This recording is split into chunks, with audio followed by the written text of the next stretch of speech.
ദൈവനാമത്തിൻ്റെ മഹത്വമുണ്ടാകട്ടെ.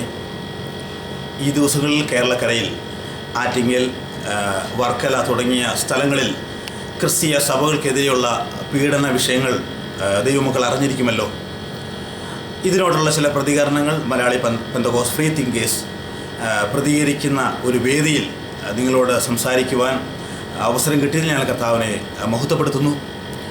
ക്രിസ്തീയ സഭ തുടങ്ങിയ നാൾ മുതൽ അനേക പീഡനങ്ങളിലൂടെ സഭ കടന്നുപോയി. തീർച്ചയായും പീഡനങ്ങൾ ദൈവസഭയെ തളർത്തുന്നതല്ല, പകരം വളർത്തുന്നത് ചെയ്തിട്ടുള്ളൂ. ക്രിസ്തീയ സഭയ്ക്ക് പീഡനം എക്കാലത്തും ഉണ്ടായിരുന്നു. ആ പീഡനം ഓരോ പീഡനത്തിൽ കൂടി സഭ ദ്രുതഗതിയിൽ വളർന്നുകൊണ്ടിരുന്നു. ഒരു കാലഘട്ടത്തിൽ കേരളത്തിൽ അല്ലെങ്കിൽ നമ്മുടെ മലയാളിക്കരയിൽ പീഡനങ്ങളെ ഇങ്ങനെയുള്ള വിഷയങ്ങൾ നമ്മൾ കേട്ടിട്ടില്ല. വടക്കേ ഇന്ത്യ തുടങ്ങിയ അയൽ രാജ്യങ്ങൾ നമ്മൾ ഈ വിഷയങ്ങൾ കേട്ടിട്ടുണ്ട്. അടുത്ത ദിവസങ്ങളിൽ കേരളക്കരയിൽ ആ വിഷയങ്ങൾ കേട്ടപ്പോൾ ദൈവമക്കൾ ആ വിഷയത്തിന് വേണ്ടി പ്രാർത്ഥിക്കുകയും ഈ വിഷയങ്ങൾ നമ്മളുടെ കൂട്ടായ്മകൾ നമ്മൾ വിവിധ രീതിയിൽ നമ്മൾ പ്രാർത്ഥിക്കുകയും ചെയ്തിരുന്നു. ലോകത്തെമ്പാടും നമ്മൾ നോക്കുമ്പോൾ ക്രിസ്തീയ സഭ പീഡനത്തിലൂടെ കടന്നു പോകുന്നു. ഓരോ വർഷം കഴിയും തോറും ആ പീഡനത്തിൻ്റെ തോത് വർദ്ധിച്ചുകൊണ്ടേയിരിക്കുകയാണ്. യഥാർത്ഥത്തിൽ നമ്മൾ ഈ വിഷയങ്ങൾ മനസ്സിലാക്കുമ്പോൾ കേരള സഭ പീഡനത്തിൽ കൂടെ കടന്നു പോകുമ്പോൾ അല്ലെങ്കിൽ അങ്ങനെയുള്ള ചില വിഷയങ്ങൾ നമ്മൾ കേൾക്കുമ്പോൾ തീർച്ചയായും ദൈവത്തിന് മഹത്വം കൊടുക്കുകയും ഇത് സഭയുടെ വളർച്ചയുടെ കാലഘട്ടമാണെന്ന് തിരിച്ചറിയുകയും നമ്മൾ ചെയ്യണം. ആ സമയത്ത് മറ്റുള്ള അയൽ രാജ്യങ്ങളിൽ കഷ്ടത അനുഭവിക്കുന്നവർക്ക് വേണ്ടി പ്രാർത്ഥിക്കാൻ ഉള്ള ഒരു സമയം കൂടിയാണ്.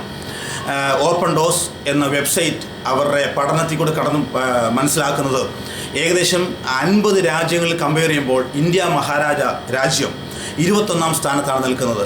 എന്നാൽ north Korea, Somalia, Iraq, Iran തുടങ്ങിയ രാജ്യങ്ങളിൽ ദൈവമക്കൾ ക്രിസ്ത്യാനികൾ വളരെ പീഡനത്തിൽ കൂടെ കടന്നു പോകുമ്പോൾ ഈ ദിവസങ്ങളിൽ നമ്മുടെ രാജ്യങ്ങൾക്ക് മാത്രമല്ല അയൽ രാജ്യങ്ങൾക്ക് വേണ്ടി പ്രാർത്ഥിക്കേണ്ട നമ്മുടെ കടമയാണ്. തീർച്ചയായും ഇസ്രായേൽ മക്കളെ ഫറവോൻ പീഡിപ്പിക്കും തോറും സഭ ദൈവജനം പെരുകിക്കൊണ്ടിരുന്നത് പോലെ ഈ ദിവസങ്ങളിൽ ദൈവസഭയുടെ വളർച്ചയുടെ കാലഘട്ടമാണെന്ന് ഞാൻ വിശ്വസിക്കുന്നു. തീർച്ചയായും ദൈവസഭയ്ക്കെതിരെ ആര് വിരൽ ചൂണ്ടിയോ, ദൈവസഭയ്ക്കെതിരെ ആര് നിലനിന്നോ അവരെ ദൈവസഭയുടെ വക്താക്കളാക്കി മാറ്റുന്നതാണ് ദൈവത്തിൻ്റെ വചനത്തിൽ കൂടി ഞാൻ പഠിച്ചിരിക്കുന്നത്. മാത്രമല്ല യഥാർത്ഥത്തിൽ എന്തുകൊണ്ട് അനേകം മതങ്ങൾ, ജാതികൾ ഉള്ള കേരളക്കരയിൽ അല്ലെങ്കിൽ ലോകരാജ്യങ്ങളിൽ ദൈവമക്കൾക്ക് മാത്രം ഇത്ര പീഡനം? ഞാൻ മനസ്സിലാക്കുന്നത് ലോകരാജ്യങ്ങൾ അല്ലെങ്കിൽ ലോക മതങ്ങൾ തിരിച്ചറിയും നമ്മളിലൊരു പ്രത്യേകത. ദൈവവചനം നമ്മൾ വായിക്കുന്നത് ശിംശോൻ്റെ മേൽ ഒരു ദലീല നോക്കി അല്ലെങ്കിൽ അവളെ ശ്രദ്ധിച്ചു. ഞാൻ ചിന്തിക്കുന്നത് എത്രയോ ചെറുപ്പക്കാർ ആ രാജ്യത്ത് അല്ലെങ്കിൽ ആ സ്ഥലങ്ങളിൽ ഉണ്ടായിരുന്നു. ദലീല എന്തുകൊണ്ട് ശിംശോനെ മാത്രം ശ്രദ്ധിച്ചു? അവനിലൊരു പ്രത്യേകത ദലീല കണ്ടതുപോലെ ദൈവമക്കൾ ധൈര്യപ്പെടണം. കാരണം ഇതിൽ കൂടി മറ്റുള്ള ആളുകൾ നമ്മളിൽ മേൽ ഒരു പ്രത്യേകത തോന്നുന്നു. തീർച്ചയായും ഒരു ദൈവശക്തി നമ്മുടെ മേലുണ്ട്. വാളെടുക്കുന്നവനെ പോലെ വാളെടുക്കുകയല്ല, പകരം അവർക്ക് വേണ്ടി പ്രാർത്ഥിക്കാനാണ് ക്രിസ്തുനാഥൻ നമ്മളെ പഠിപ്പിച്ചിരിക്കുന്നത്. ശത്രുക്കളെ സ്നേഹിക്കുക.